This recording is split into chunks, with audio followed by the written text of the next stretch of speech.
नमस्कार, आप देख रहे हैं खबर तो समझिए और आपके साथ मैं हूं विवेक। और सबसे पहले बात ज्ञानवापी की। जी हां, वाराणसी कोर्ट के फैसले के बाद ज्ञानवापी मस्जिद के सर्वे का काम शुरू हो गया।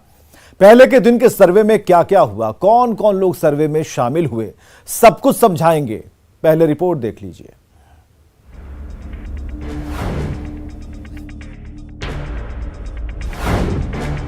कयासों और गहमागहमी के बीच वाराणसी में ज्ञानवापी मस्जिद के सर्वे का काम शुरू हो गया। पहले दिन सर्वे की टीम तय समय 8 बजे ज्ञानवापी मस्जिद पहुंची और सर्वे का काम किया।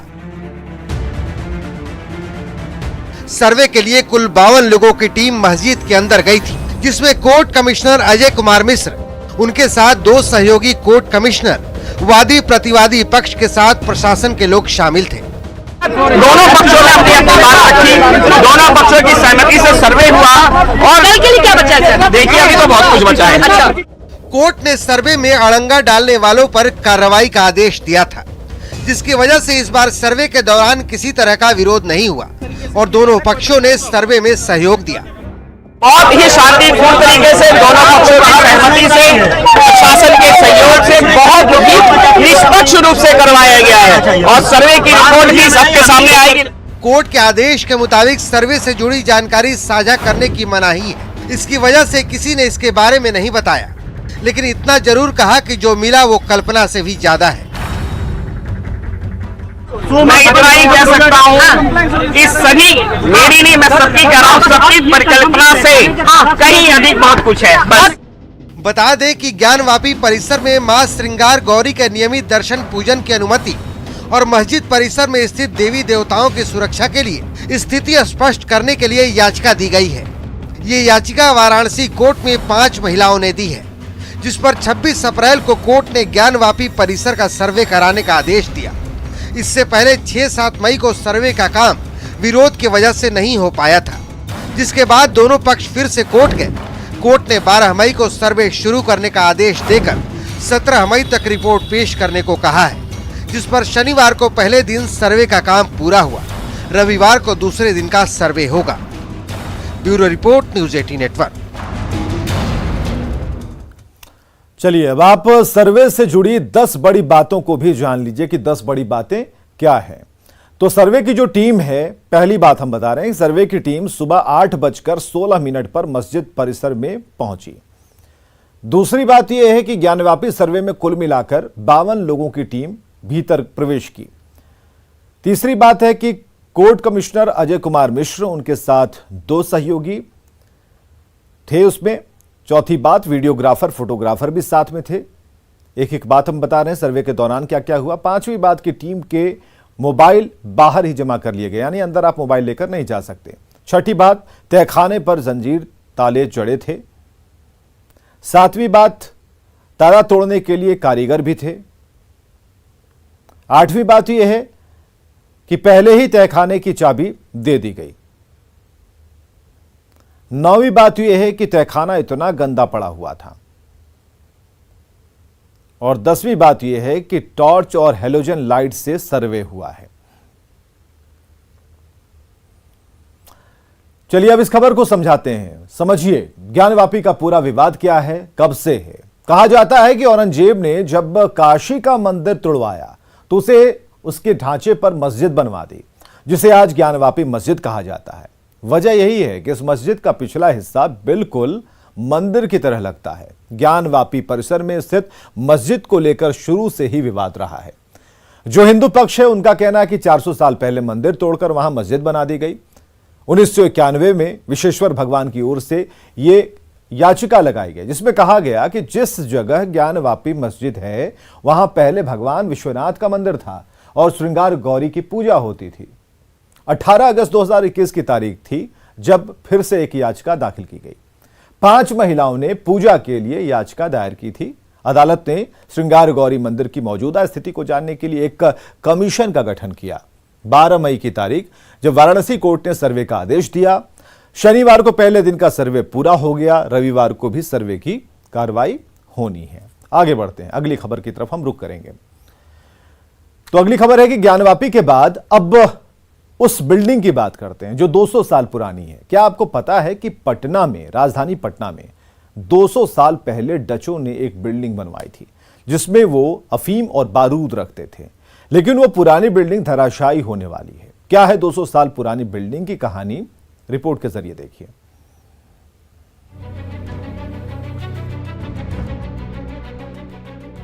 जर्जर दीवारें, भवन में मकड़ी के जाले, दीवारों पर उगी झाड़ियां बता रही हैं कि इमारत कितनी पुरानी है।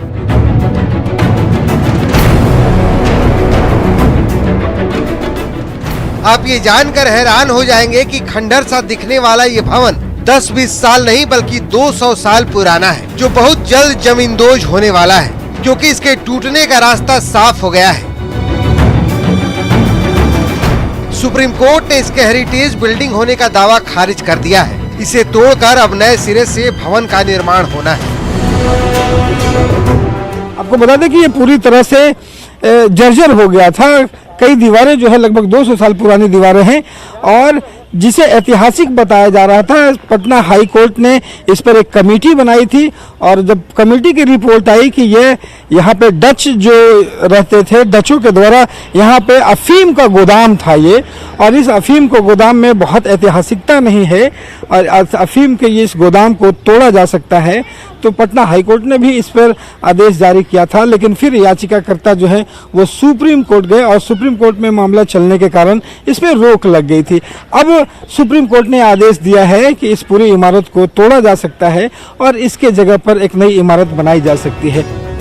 200 साल पुरानी इस बिल्डिंग को डच व्यापारियों ने अफीम रखने के लिए बनाया था। इस बिल्डिंग में डच अफीम और बारूद रखा करते थे। 2020 में सीएम नीतीश कुमार ने यहाँ नए भवन का शिलान्यास किया था, लेकिन भवन को ऐतिहासिक बताते हुए हाई कोर्ट में याचिका दायर की गई थी। इस भवन को तोड़ने से रोकने की मांग की गई थी, लेकिन सुप्रीम कोर्ट के आदेश के बाद इसके टूटने का रास्ता साफ हो गया है। सुप्रीम कोर्ट के फैसले के बाद 200 साल पुरानी ये इमारत टूटेगी और यहाँ 19 मंजिला नया कलेक्ट्रेट भवन बनेगा। नया कलेक्ट्रेट भवन अत्याधुनिक सुविधाओं से लैस होगा। पटना से न्यूज 18 के लिए रविश नारायण की रिपोर्ट। खबर तो समझिए, 200 साल पुरानी बिल्डिंग टूटेगी। सुप्रीम कोर्ट ने हेरिटेज बिल्डिंग होने का दावा ही खारिज कर दिया, तो इसका टूटना तय है।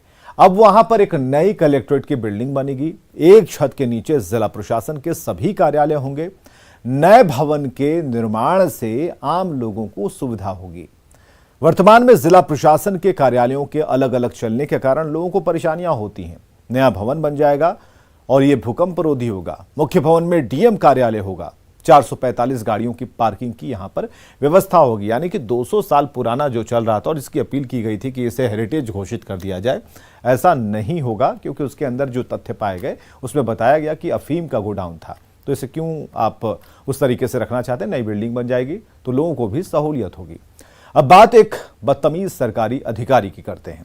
गोपालगंज सदर अस्पताल में चोरी की एक ऐसी घटना सामने आई है जो हैरान करने वाली है, लेकिन वहां के उपाधीक्षक को यह घटना हैरान नहीं करती बल्कि सवाल पूछने पर गुस्सा दिलाती है। हटाइए, माइक हटाइए। आप हम लोग को जवाब दे आप माइक हटाइएगा। तो चोरी हो गया, बुलाइए तो सिक्योरिटी बुलाइए। तो सर कौन जवाब कौन देगा? सिक्योरिटी कोई जवाब नहीं देगा। जिम्मेदार ही जवाब नहीं देंगे। जब कुछ बोल रहे हैं तोरा, जिम्मेदार जब जवाब नहीं देंगे कौन देगा सर? अभी मालूम हो जाता है। बुलाइए सिक्योरिटी बुलाइए, बकवास मत कीजिए, हटाइए उसको। चोरी और सीनाजोरी, जी इन महाशय के बारे में जान लीजिए। नाम डॉक्टर एसके गुप्ता है। कहने को गोपालगंज के सदर अस्पताल के उपाधीक्षक हैं, लेकिन जब सदर अस्पताल से ऑक्सीजन प्लांट के कॉपर पाइपलाइन की चोरी पर सवाल हुआ तो दबंगई पर उतर आए, धमकी देने लगे। फिर से सुन लीजिए।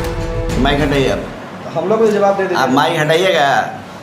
तो चोरी हो गया, बुलाइए तो सिक्योरिटी बुलाइए। तो सर कौन जवाब कौन देगा? सिक्योरिटी कोई जवाब नहीं देगा। क्या ये अस्पताल उपाधीक्षक की भाषा है? डॉक्टर एसके गुप्ता क्यों भड़क गए, उसके पीछे की वजह जान लीजिए। दरअसल सदर अस्पताल में पीएम केयर्स फंड से ऑक्सीजन प्लांट लगाया गया।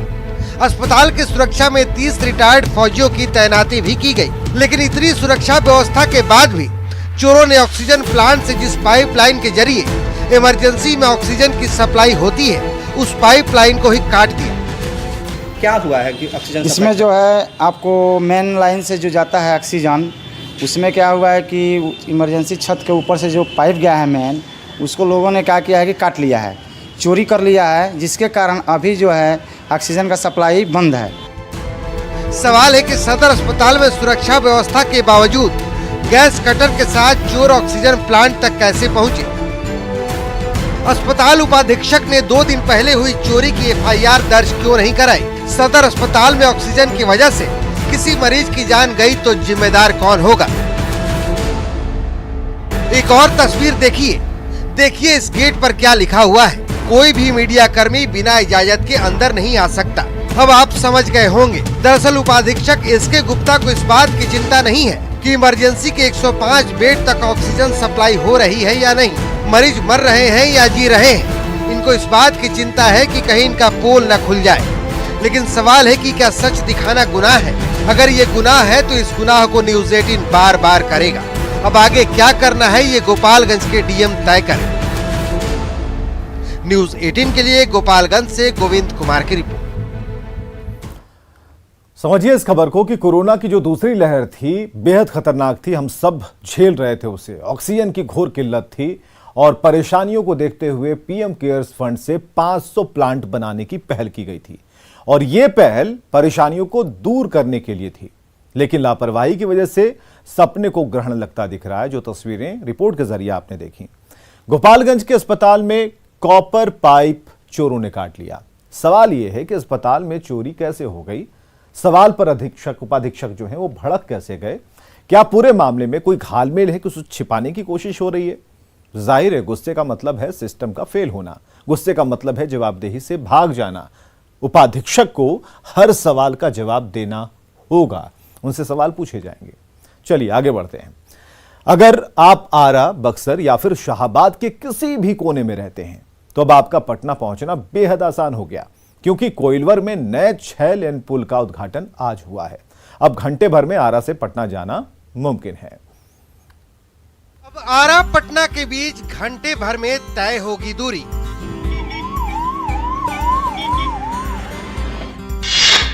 शाहाबाद से पटना पहुंचना हुआ आसान।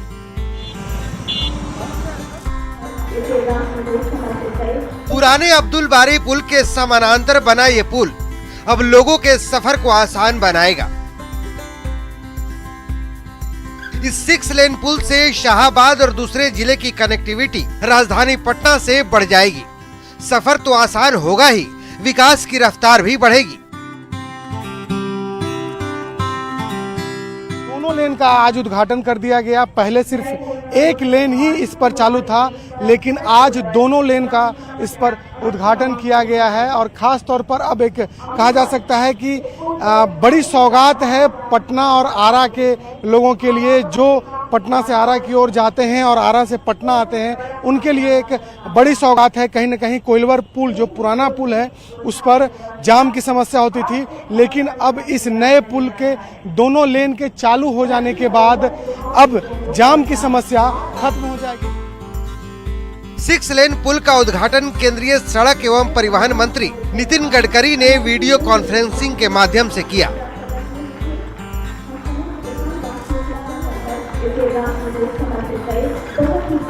इस मौके पर नितिन गडकरी ने बिहार में 15 नए आरओबी बनाने की घोषणा की, जबकि 1200 करोड़ की लागत से 17 आरओबी का निर्माण पहले से किया जा रहा है। तो करीब 25,000 करोड़ की लागत से 17 ब्रिज, बहुत बड़े बड़े ब्रिज हैं, और ये निर्माण होने से बिहार में ये जो नदियों को क्रॉस करने की अड़चन आती है, दूर से जाना पड़ता है, वो भी समस्या निश्चित रूप से पूरी होगी। मुझे बहुत खुशी है कि बिहार सरकार का, मुख्यमंत्री जी का, उप मुख्यमंत्री जी का, मंत्रीगण का बहुत अच्छा सहयोग मिल रहा है। जमाने से शाहाबाद, पूर्वांचल और अन्य जगहों से पटना जाना टेढ़ी खीर था। आरा से पटना की 55 किलोमीटर की दूरी तय करने में लोगों के पसीने छूट जाते थे। पुराने अब्दुल बारी पुल के सिंगल लेन होने की वजह से गाड़ियों का परिचालन बारी बारी से होकर कराया जाता था। इस वजह से जाम इतनी विकराल हो जाती थी कि 1 घंटे का सफर पहाड़ जैसा लगता था। अब नए पुल के बन जाने से आरा से पटना की 55 किलोमीटर की दूरी तय करने में महज 55 मिनट काफी हैं। आरा से न्यूज 18 के लिए शैलेंद्र कुमार की रिपोर्ट। चलिए कोइलवर पुल के फायदे को समझाते हैं आपको। कोइलवर पुल से जाम से छुटकारा मिलेगा। जो ये पुल का निर्माण हुआ है इससे 55 मिनट की जो बात कही गई है कि 55 किलोमीटर तय हो जाएंगे, बिल्कुल सही है। आरा पटना रोड पर जो एक जाम की बड़ी समस्या थी वो खत्म होगी। नए पुल के बन जाने से आरा से पटना की जो 55 किलोमीटर की दूरी है वो 55 मिनट का भी इसमें वक्त लगेगा केवल। मतलब कि कोइलवर में जाम का अब नो टेंशन है। पटना हो, आरा हो, बक्सर हो, छपरा, सासाराम के बीच का जो एक यातायात है वो बेहद सुगम होगा। कोइलवर पुल बिहार और उत्तर प्रदेश को जोड़ने वाला एक अहम पुल है। व्यवसायिक दृष्टिकोण से भी ये पुल काफी महत्वपूर्ण है और नया पुल कोइलवर में बना है जिसमें नए 6 लेन्स हैं। पुल व्यवसायिक दृष्टिकोण से भी काफी महत्वपूर्ण है और पुराने कोइलवर पुल पर काफी प्रेशर था, दबाव था। नए 6 लेन से पुराने पुल पर दबाव कम हो जाएगा, गाड़ियां तेजी से कम समय में अपने स्थान तक पहुंचेंगी। तो ये कोइलवर पुल के फायदे हमने आपको बताए। चलिए अब बात करेंगे तस्करी के नए तरकीब की। छपरा के दियारा में शराब तस्करों ने शराब छुपाने का एकदम बढ़िया नया तरीका अपना लिया, जिससे वो ड्रोन को भी चकमा दे रहे हैं। उत्पाद विभाग की छापेमारी में इस तरीके का खुलासा हो गया। वो तरीका क्या है आप भी देखिए।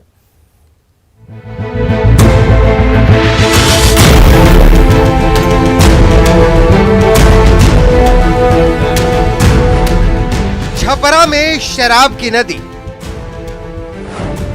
दियारा में शराब का दरिया, नीली बोरी के नीचे लाल पानी, दूर दूर तक रेत और बीच में नदी। नदी के बीच में बांस के सहारे लहराते इन नीले नीले तंबुओं को देखिए। देखकर आश्चर्य हुआ। मन में सवाल उठ रहा है कि नदी में तंबू का क्या काम? तो जवाब जान लीजिए। ये नदी शराब उगलती है। यहाँ शराब की खेती हो रही है। भरोसा नहीं होता तो खुद देख लीजिए। देखिए नदी के नीचे से निकलती इन नीली बोरियों को। इनमें शराब और शराब बनाने का सामान भरा है। तस्वीरें छपरा के अवतार नगर थाना क्षेत्र के दियारा इलाके की है। खबर मिली थी कि इस इलाके में शराब की भट्टियां चल रही हैं। सूचना पर जब उत्पाद विभाग की टीम पहुंची तो शराब छुपाने का ये अनोखा तरीका देखकर सबके होश उड़ गए।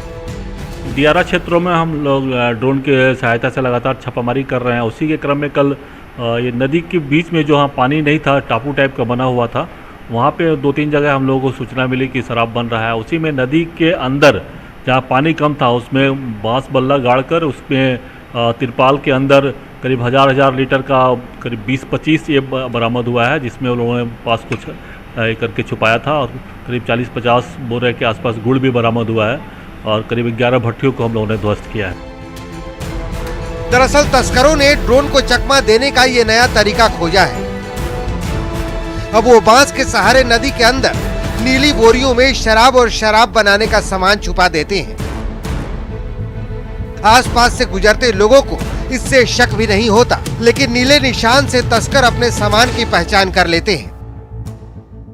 तो हम लोग जो ड्रोन से लगातार हम लोग ये कर रहे हैं तो उसमें सामने जो ऊपर रह रहा है वो दिख जा रहा है, इसलिए अब नया ये लोग तरीका अपनाया। नदी के किनारे से हल्का उसका टिप दिख रहा था, जिसके कारण ड्रोन ने उसको डिटेक्ट कर लिया। उत्पाद विभाग की टीम ने पूरा दियारा इलाके को खंगाला तो नदी के नीचे शराब का जखीरा मिला, जिसे नष्ट करने के साथ साथ उत्पाद विभाग की टीम ने देसी शराब की 11 भट्टियों को भी ध्वस्त कर दिया। न्यूज 18 के लिए छपरा से संतोष गुप्ता की रिपोर्ट। और खबरें लगातार जारी हैं, बने रहिए हमारे साथ।